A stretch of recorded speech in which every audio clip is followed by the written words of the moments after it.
They want to sit there and say, oh, there was no new war started under Trump and all of that stuff. America is at war. America versus MAGA. We have an obligation to give hate no safe harbor and to stand up to what my dad used to say is the greatest sin of all, the abuse of power.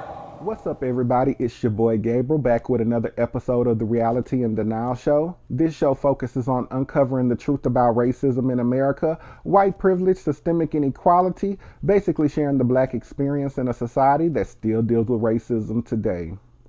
I'm going to be talking about my boy Joe Biden. He gave a speech at Jimmy Carter's funeral, and I mean, it was an amazing speech. He made one point that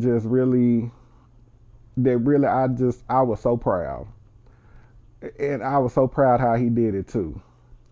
I mean, he was basically saying, he was just talking about one of the greatest sins is abuse of power, and that we must fight against somebody abusing power. But when he said that, he looked right at Trump. And you could see Trump knew he was talking about him. That's what made it so funny, because Trump knew he was talking about him. It was the eye contact for me. It was the eye contact for me, because they know we are getting ready to go into a fight these next 4 years, and everything that man stands for it is nothing good. It only is going to be good for racist, white supremacists, racist hate groups, the Proud Boys. I mean, this is ridiculous. That's all it's going to be good for. Everybody who's bashing black people. So I was so happy that my boy Joe Biden said, look, he looked him right in the eye and told him, we see you, we watching you, and we will fight against you.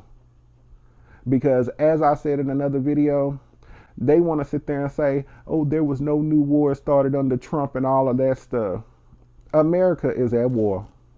America versus MAGA. That is the war that we in. And I don't care what nobody say, because MAGA is an enemy.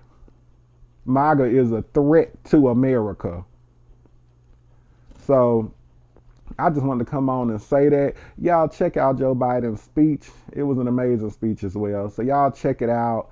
And I still want to know what Obama and Trump talking about, because I don't know what Trump could be saying that's going to be funny or nothing like that. You know, and one thing I want to say, you know this wasn't no black funeral. I'm sorry. If you black, you know what I'm talking about. Because a black funeral would have got towed up. Trump walked his tail up in there, it would have got towed up.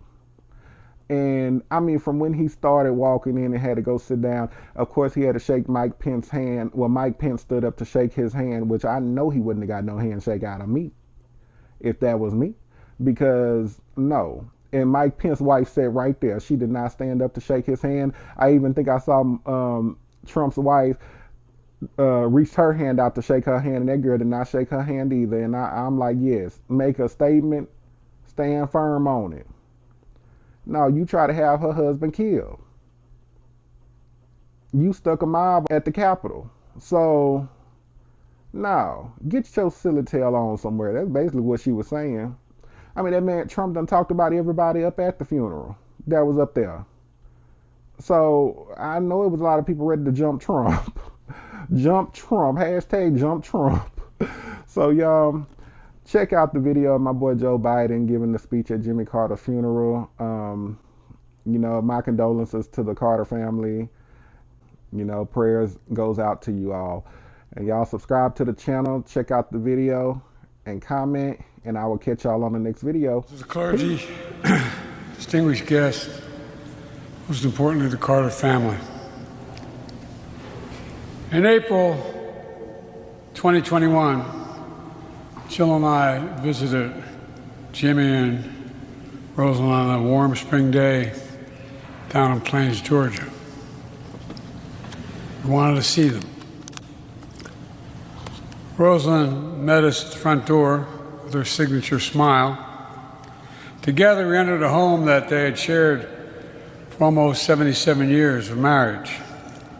An unassuming red brick ranch home that reflects their modesty more than any trappings of power. We walked into the living room where Jimmy greeted us like family. That day, just the four of us sat in the living room and shared memories that spanned almost 6 decades. A deep friendship that started in 1974. I was a 31-year-old senator, and I was the first senator outside of Georgia, maybe the first senator, to endorse his candidacy for president. It was an endorsement based on what I believe is Jimmy Carter's enduring attribute: character, character, character. Because of that character, I believe, is destiny. Destiny in our lives, and quite frankly, destiny in the life of the nation. It's an accumulation of a million things built on character that leads to a good life in a decent country. Life of purpose, life of meaning. Now, how do we find that good life? What does it look like? What does it take to build character? Do the ends justify the means? Jimmy Carter's friendship taught me, and through his life taught me, the strength of character is more than title or the power we hold. It's the strength to understand that everyone should be treated with dignity, respect, that everyone, and I mean everyone, deserves an even shot. Not a guarantee, but just a shot. You know, we have an obligation to give hate no safe harbor, and to stand up to what my dad used to say is the greatest sin of all: the abuse of power. That's not about being perfect, because none of us are perfect. We're all fallible. But it's about asking ourselves, are we striving to do things, the right things? What values? What are the values that animate our spirit? Do we operate from fear or hope, ego or generosity? Do we show grace? Do we keep the faith when it's most tested? For keeping the faith with the best of humankind and the best of America is a story, in my view, from my perspective, Jimmy Carter's life.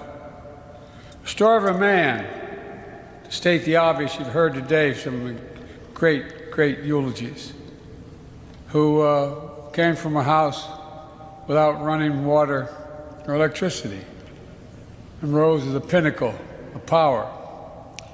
A story of a man who was at once driven and devoted to making real the words of his Savior and the ideals of this nation. The story of a man who never let the tides of politics divert him from his mission to serve and shape the world. The man had character. Jimmy held a deep Christian faith in God, and that his candidacy spoke and wrote about.